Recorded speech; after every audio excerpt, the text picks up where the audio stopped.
తండ్రి అయిన దేవుండియు ప్రభువైన యేసుక్రీస్తు నుండి మీకందరికీ కృపయు సమాధానం కలుగునుగాక. ఆమేన్. అందరూ కూడా బాగున్నారు కదండి. మీరందరూ కూడా బాగుండాలని ప్రభుపేట నేను ఎంతగానో ఆశిస్తా ఉన్నాను.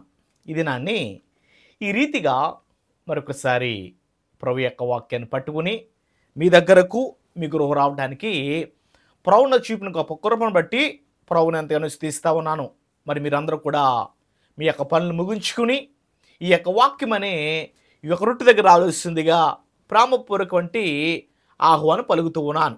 అయితే ఈ దినానికి మన యొక్క ప్రసంగ అంశంలోకి వెళితే దేని కొరకు నీ పరుగు అంటే అండి, మన అంశం ఏమిటంటే దేని కొరకు నీ పరుగు. ఇందులో 4వదిగా మనం నేర్చుకుంటే మోసే యొక్క పరుగు మందను దేవుని పర్వతమునకు నడిపించుటకు. చూడండి, మోసే పరుగు మందను దేవుని యొక్క పర్వతానికి నడిపించడానికి. ఈ మాట నిర్గమాకాండము 3వ అధ్యాయం 1వ వచనంలో రాయబడినమాట. పరిశుద్ధ గ్రంథాలు తెరిచి నిర్గమాకాండము 3వ అధ్యాయం 1వ వచనంలో రాయబడినమాట. మోసే మిద్యాను యాజకుడైన యిత్రో అను తన మామ మందను మేపుచు ఆ మందను అరణ్యమును అవతలకు తోలుకుని దేవుని పర్వతమైన హోరేబుకు వచ్చెను. చిన్న ప్రార్థన. మమ్మల్ని మిక్కిలిగా ప్రేమించిన మా ప్రియమైన పరలోకపు తండ్రి, నీ నామానికి స్తోత్రాలు చెల్లిస్తా ఉన్నానయ్యా. గతించిననైనా ఉదయకాలం అనుకుని ఈ రాత్రి వరకు రీతిగా మమ్మల్ని అందరినీ కూడా మీరు కాచి కాపాడారు. ఈ రాత్రి సమయంలో నీ పక్షిగా నిలబడుతుండగా ఈ రాత్రి నేను మాట్లాడితే ఎవరికి ప్రయోజనం కాదు, నా మాట ఎవరికి ఉపయోగం కాదు. కేవలం ఒక బోరగా వాడుకుని నా నోటికి నోరండి, నాతోనూ అందరితో కూడా మాట్లాడమని ఈ రాత్రి ఈ క్షణం పరిపబలం చేయమని యేసు నామమున అడుగుచున్నాను తండ్రి. ఆమేన్. అయితే ఈరోజు మన అంశం ఏమిటంటే దేని కొరకు నీ పరుగు.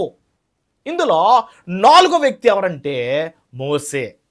మోసే యొక్క పరుగు దేనికంటే మందను దేవుని యొక్క పర్వతానికి నడిపించడానికి. నిర్గమాకాండము 3వ అధ్యాయంలో మనం చూస్తే 1వ వచనం చూడండి. మోసే మిద్యాను యాజకుడైన యిత్రో తన మామ మందను మేపుచు అరణ్యమును అవతలకు తోలుకుని దేవుని పర్వతమైన హోరేబుకు వచ్చెను. పరిశుద్ధాత్ముడు ఈ యొక్క వాక్యంలో నుండి మనతో మాట్లాడగాక. ఆమేన్. అయితే ఈ దినానికి మీతో మాట్లాడడానికి ఇష్టపడతా ఉన్నాను. ఏంటంటే 4వ వ్యక్తి ఎవరయ్యంటే మోసే. మోసే యొక్క పరుగు దేని కొరకయ్యంటే మందనంటే దేవుని యొక్క మందను ఎక్కడ తోలికెళ్తున్నాడండి? దేవుని పర్వతానికి. చూడండి, అక్కడ రాయబడుతున్న 2వ వచనం చూడండి. ఒక పొద నడిమి అగ్ని జ్వాలలో యెహోవా దూత అతనికి ప్రత్యక్షమై అతడు చూచినప్పుడు అగ్ని వలన ఆ పొద మండుచుండని కానీ పొద కాలిపోలేదు. చూడండి, పొదంట అగ్ని వలన కాలుతుంది కానీ అది మండిపోతుంది, అది కాలుతుంది కానీ అది మందంట మండుచుండని కానీ కాలిపోలేదు అన్నాడు. అది మండుతుంది కానీ కాలిపోలా.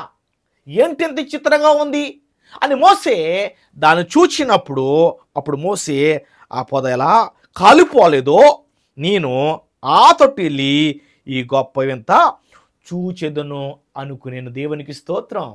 చూడండి, మోసేకి దేవుడిచ్చిన గొప్ప ధన్యత.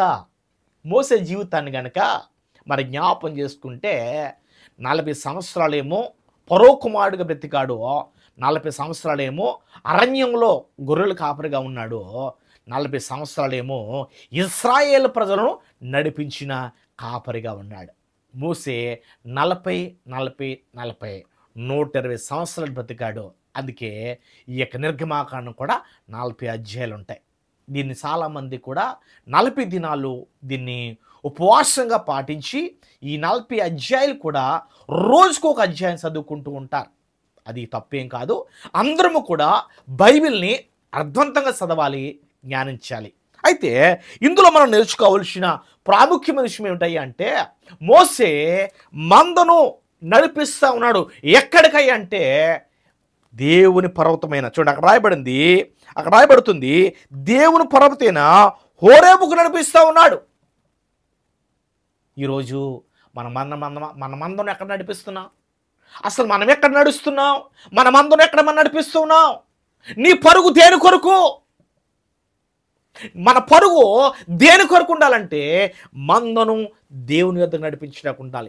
యాజకుడు ఎప్పుడు కూడా, సేవకుడు ఎప్పుడు కూడా, కుటుంబాల తండ్రి ఎప్పుడు కూడా, యజమాని ఎప్పుడు కూడా మందను నడిపించేవాడిగా ఉండాలి. ఈ నడిపించే భాగ్యము ఎవరిది అంటే కుటుంబంలో ఆ తండ్రి అయినా సరే, సేవకుడే సరే, యాజకుడే సరే, ఆ బాధ్యత వారిదే. మరి రాత్రి ఈ మాటలు ఉంటున్న మనము కూడా మోసే తన మందను ఎక్కడికి నడిపిస్తున్నాడంటే దేవుని యొక్క పర్వతానికి. మరి మనం ఎక్కడ నడిపిస్తున్నాం? మన బ్రతుకులు ఎక్కడున్నాయి? మన జీవితాలు ఎక్కడున్నాయి? దినదినము కూడా మనం నడుస్తూ ఉండాలి. ఎక్కడికంటే దేవుని యొద్దకు. అనుధ్యానము కూడా మనం రోజు రోజుకు కూడా ఎక్కడికి వెళ్ళాలి అంటే దేవుని దగ్గరకు నడుస్తూ ఉండాలి. ఈ అనుభవం మనకుందా? ఈ అనుభవంలో మనం నడుస్తూ ఉన్నామా? మోసే అన్నాడు, మోసే నడుస్తూ ఉంటే ఒక వింత కనిపించింది. ఆ వింత ఏంటో తెలుసా? పొదంట అక్కడ ఉంది, అది మంట వస్తుంది కానీ అది కాలిపోవట్లేదంట. ఏంటి వింత? ఎప్పుడైనా మనం ఆకులు వేసామనుకోండి, అదేమవుతుందా? మంట వస్తుంది, కాలిపోతుంది. కానీ ఇక్కడ దేవుడు చూపించిన ఈ యొక్క అద్భుతమైన వింత ఏంటంటే అది కాలిపోతున్నట్టు కానీ, మంట వస్తుందని కానీ, అదని వెలుగుతుంది కానీ అది కాలిపోవట్లా. ఏంటిది అని దగ్గరికి వెళ్ళాడు. ఎందుకు తెలుసా? అక్కడ దేవుడు అతనితో మాట్లాడాలని, అక్కడ దేవుడు అతనికి ఒక అద్భుతం చూపించాలని. ఈరోజు నీ ప్రయత్నము, నా ప్రయత్నం అనేది తెలుసా? మనం ఎప్పుడు కూడా దేవుని యొద్దకు వెళ్ళడానికి, దేవుని యొక్క సన్నిధానికి వెళ్తే దేవుడు అక్కడ మనతో మాట్లాడతాడు. దేవుడు అక్కడ మనకి ఒక అద్భుతం చూపిస్తాడు. ఏంటి అద్భుతం అంటే దేవుని యొక్క ప్రసన్నత మనకు కనిపిస్తుంది. ఆయన పరిశుద్ధాత్ముడు మనతో మాట్లాడతాడు. అందుకే మోసే, ఏంటి ఈ పొద కాలిపోవట్లేదు? ఏంటిది కాలిపోవట్లేదు? దీన్ని చూడాలి, దీన్ని ఒక్కసారి నేను దగ్గరికి వెళ్ళి చూడాలి అనుకున్నాడు. చూడండి, వెళ్తూ ఉంటే అప్పుడు మోసే, ఆ పొద ఎలా కాలిపోలేదో నేను ఆ పొద తట్టు వెళ్ళి ఈ గొప్ప వింత చూదనుకున్నాను. దాన్ని చూచుటకు అతడు ఆ తట్టు వచ్చుట యెహోవా చూచెను. దేవుడు ఆ పొదలో నుండి మోసే మోసే అని అతను పిలిచెను. అందుకు అతను చిత్తము ప్రభువా నేను. చూడండి, నువ్వెప్పుడైనా సరే దేవుని యొద్దకు నడిపించబడినప్పుడు, దేవుని దగ్గరకు వచ్చినప్పుడు మన బ్రతుకులు ఎలా ఉంటాయి తెలుసా? మన జీవితాలు ఎట్లా ఉంటాయి తెలుసా? దేవుడు నిన్ను దర్శిస్తాడు. దేవుడి సన్నదికి నువ్వు ఆసక్తి కలిగి వస్తే, దేవునితో నువ్వు ఆసక్తి కలిగి నడిస్తే, దేవుడు నీతో ఉండడానికి, దేవుడు నీతో రావడానికి అని ఇష్టపడుతూ ఉంటాడు. నా ప్రియ సహోదరి సహోదరుడా, దేవుని సేవకుడిగా నిస్సందేశంగా నేను తెలియపరుస్తా ఉన్న మాట ఏంటో తెలుసా? దేవుని సన్నిధికి నువ్వు వస్తే దేవుడు నీతో మాట్లాడతాడు. ఏంటండి? దేవుడికి నా పేరు తెలుసా? దేవుడికి నా జీవితం తెలుసా? నన్ను గుర్తుపట్టగలగడా? నాతో మాట్లాడగలడంటే దేవుడు ప్రతి ఒక్కరిని పేరు పెట్టి పిలుస్తాడు. ఈరోజు మోసేని పిలిచాడు. ఈరోజు ఈ యొక్క వాక్యం అంటే నిన్ను కూడా పిలుస్తావు అన్నాడు. ఎప్పుడో తెలుసా? నువ్వు దేవుని సన్నిధికి దగ్గరగా ఉన్నప్పుడు. ఎప్పుడో తెలుసా? దేవునికి నువ్వు దగ్గరగా ఉన్నప్పుడు దేవుడు నిన్ను నడిపిస్తాడు. దేవుడు నిన్ను నడిపించాలి అంటే దేవుని యొక్క పర్వతానికి నువ్వు నడవబడాలి. దేవుని పర్వతానికి నువ్వు నడవబడుతూ ఉంటే దేవుడు నీతో మాట్లాడికి ఇష్టపడతాడు. అక్కడేం చూడండి, అక్కడ రాయబడుతున్న మాటను బట్టి చూస్తే చూడండి, మోసే మోసే అన్నాడు. అందుకు అతడు చిత్తం ప్రభువా నేను, అందుకైనా దగ్గరకు రావద్దు. చూడండి, దగ్గరికి రావద్దు. నీ పాదముల నుండి నీ చెప్పులు విడుము. నీవు నిల్చున్న స్థలము పరిశుద్ధ ప్రదేశము అనే దేవునికి స్తోత్రం. దేవుడికి మానవుడికి ఏంటి దూరపరిచేదంటే అపవిత్రమైన చెప్పులు మోసేని దేవుని సన్నిధికి దూరం చేస్తూ ఉంటే నీ చెప్పులు విడిచేయ్. ఎందుకో తెలుసా? నీవు నుంచున్న ఈ స్థలము పరిశుద్ధపరిచాను, ఇది దేవుని పర్వతము. అందుకే ప్రసంగిలు అంటాడు కదా, దేవుని మందిరానికి పోయినప్పుడు నీ ప్రవర్తన జాగ్రత్తగా చూచుకోమన్నాడు. ఏమన్నాడండి? దేవుని మందిరానికి పోయినప్పుడు అనాలోచనగా ఉండద్దు. ఇదిగో తెలుసా, దేవుడు నీతో మాట్లాడడానికి ఇష్టపడతా ఉన్నాడు, దేవుడిని దర్శించడానికి ఇష్టపడతా ఉన్నాడు కనుక నువ్వు అనాలోచనగా ఉండకూడదు. దేవుని సన్నిధిలో ఎప్పుడు కూడా ఆయన ఎప్పుడు నాతో మాట్లాడతాడో, ఎప్పుడు నన్ను దర్శిస్తాడో, ఆయన స్వరం ఎప్పుడు వినాలని ఎదురు చూడాలి. అదే మోసే చేశాడు. ఆ పర్వతానికి వెళ్ళినప్పుడు ఆయన మాట్లాడుతూ ఉంటే మోసే అంటున్నాడు కదా, వెంటనే చిత్తము ప్రభువా. దేవునికి స్తోత్రం. ఈరోజు నువ్వు చిత్తము ప్రభువా, నీ దాసుడు ఆలకిస్తున్నాడు, నాకు సెలవిమ్ము అని అడగగలిగావా? చాలామంది సేవకుడు వాక్యం చెబుతూ ఉంటే అనాలోచనగా ఉంటారు. సంఘాల్లో వాక్యం చెబుతుంటే ఫోన్లు చూస్తారు. మనసంతా వాక్యం మీద ఉండదు, ఉన్నట్టుగా నటిస్తారు కానీ అది ఉండదు. అందుకే దేవుడు మనతో మాట్లాడట్లా, అందుకే దేవుడు మనం దర్శించట్లా. దేవుడు మనం దర్శించాలన్నా, దేవుడు మనతో మాట్లాడాలన్నా మనం కావాల్సింది దేవుని పర్వతం అనే దేవుని సన్నిధికి దగ్గరగా వెళ్ళాలి. వెళ్ళినప్పుడు దేవుడు నీతో నాతో మనందరితో కూడా మాట్లాడతాడు. అలా మాట్లాడగలిగిందే మోసే. అందుకే మందను ఎక్కడ నడిపిస్తున్నాడయ్యా అంటే దేవుని పర్వతాన్ని నడిపిస్తూ ఉన్నాడు. దేవుని పర్వతంలో ఆయన నడుస్తూ ఉన్నాడు, మందను నడిపించాడు. ఈ రాత్రి ఈ యొక్క వాక్యాన్ని ఉంటున్న మన బ్రతుకుల్లో, మన జీవితాల్లో మనం కూడా దేవుని సన్నిధికి నడిపించినప్పుడు, దేవుని మందికి వెళ్ళినప్పుడు దేవుడు మనల్ని కూడా ఆయన సన్నిధిలో ప్రకాశింపజేస్తాడు. చూడండి, అద్భుతం చూశాడు. అక్కడ అన్నాడు కదా, నీవు నుంచిన ప్రదేశము పరిశుద్ధమనెను. అప్పుడైనా నేను నీ తండ్రి దేవుడను, అబ్రహాము దేవుడను, ఇస్సాకు దేవుడను, యాకోబు దేవుడని చెప్పగా మోసే తన ముఖమును కప్పుకొని దేవుని వైపు చూడవెరిచెను. దేవుడు పరిచయం చేసుకుంటున్నాడు. ఎవరో తెలుసా? నీ తండ్రి దేవుడను, అబ్రహాము దేవుడను, ఇస్సాకు దేవుడను, యాకోబు దేవుడను, నీ దేవుడనని పరిచయం చేసుకున్నాడు. తన్ను తాను పరిచయం చేసుకుంటున్నాడు. ఎంత గొప్ప భాగ్యం అండి! ఇలా పరిచయం చేసుకునే దేవుడు మనకు ఎవరైనా ఉన్నాడా అంటే ఈ బైబిల్లో ఉన్న దేవుడు తప్ప మరి ఎవ్వరూ కూడా లేరని దేవుని యొక్క సేవకుడిగా నిస్సందేశంగా నేను వాక్యాన్ని ప్రకటిస్తూ ఉన్నాను. మరి రాత్రి ఈ మాటలు ఉంటున్న మనం కూడా మోసేవలే మందను దేవుని యొద్దకు, దేవుని ప్రార్థనకు చేర్చుటకు పరుగెడతా ఉన్నాడు. మనం కూడా అట్టి రీతిగా మన కుటుంబాన్ని, మన సంఘాన్ని దేవుని సన్నిధికి ఎప్పుడు కూడా నడిపిస్తూ, దేవుని దగ్గర దేవుని యొద్దకు నడిపిస్తూ ముందుకు నడిస్తే దేవుడు మనతో మాట్లాడతాడు. మాట్లాడటమే కాదు, గొప్ప సూచన మనకు చూపిస్తాడు, గొప్ప అద్భుతం జరిగిస్తాడు. ఆ అద్భుతమే మోసే పొందుకున్నాడు. మోసే జీవితంలో గొప్ప కార్యం జరిగింది. ఈ రాత్రి ఈ మాటలు ఉంటున్న మన బ్రతుకుల్లో కూడా అట్టి గొప్ప భాగ్యము అనుగ్రహించబడాలని దేవుని యొక్క సేవకుడిగా నిస్సందేశంగా మీకు తెలియపరుస్తా ఉన్నాను. కనుక రాత్రి ఈ మాటలు ఉంటున్న మన బ్రతుకుల్లో, మన జీవితాల్లో మనం కూడా అట్టి రీతిగా ముందుకు నడిపించబడి దేవుని సన్నిధానాన్ని స్వహంతించుకుని ముందుకు నడిపించబడితే దేవుడు మనల్ని, మన కుటుంబాలని బహుగా దీవించి ఆశీర్వదిస్తాడని దేవుని సేవకుడిగా నిస్సందేశంగా మీకు అందరికీ నా మాటలు అందిస్తూ ఈయన మాటలు ముగిస్తూ ఉన్నాను. దేవుడు మాటల్ని దీవించి ఆశీర్వదించునుగాక. ఆమేన్. ప్రార్థన చేసుకుందాం. అందరూ కూడా మీ యొక్క స్థలాల్లో ఉండి మోకరించండి. 2 చేతులు పైకెత్తి హృదయపూర్వకంగా యేసు ప్రభువారిని మన హృదయంలోనికి ఒక్కసారి వాక్యం ద్వారా మీరు నాతో మాట్లాడారు.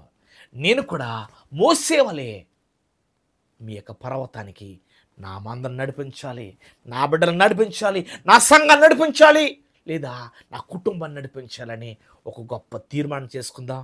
ఈ రాత్రి ఈ ప్రార్థనలు ఏకీభవించు. దేవుడు నీతో మాట్లాడుతూ ఉన్నాడు. నిర్లక్ష్యం చేయొద్దు. ప్రార్థనలు ఏకీభవించు. ప్రార్థన చేసుకుందాం. మమ్మల్ని మిక్కిలిగా ప్రేమించి మా ప్రియమైన పరలోకపు తండ్రి, నీ నామానికి స్తోత్రాలు చెల్లిస్తావునయ్యా. గతించిన ఉదయకాలమంతా నీ కృప భద్రపరిచారు. ఈ రాత్రిక సమయంలో నీ యొక్క వాక్యాన్ని చెప్పడానికి అల్పుడును అయోగ్యుడును నేను నీ పక్షిగా నిలబడుతుండగా మీరు నన్ను సిలువు సాటున మరుగుపరిచారు. ఏడంతా అభిషేకించారు. నన్ను ఒక బోరుగా వాడుకున్నారు. నా నోటికి నోరైనారు. నాతోనూ మా అందరితో కూడా మీరు మాట్లాడారు.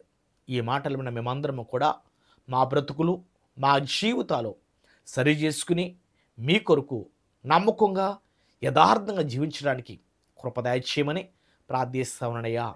వినొచ్చి మా కుటుంబాల్లో, మా సంఘాల్లో, మా గ్రామాల్లో, మా దేశంలో ఎంతోమంది నేను విగ్రహాధికులు, మాంత్రికులు, వ్యభిచారికులు, నరహంతుకులు, తిరిగిపోతులు, త్రాగుబోతులు అనేక వారి మంది ఉంటుండగా యేసు నామములో ప్రతి ఒక్క బిడ్డకు మారు మనసు రక్షణ బొమ్మ తెచ్చండి. మా భారతదేశాన్ని క్రైస్తవ దేశంగా మార్చండి.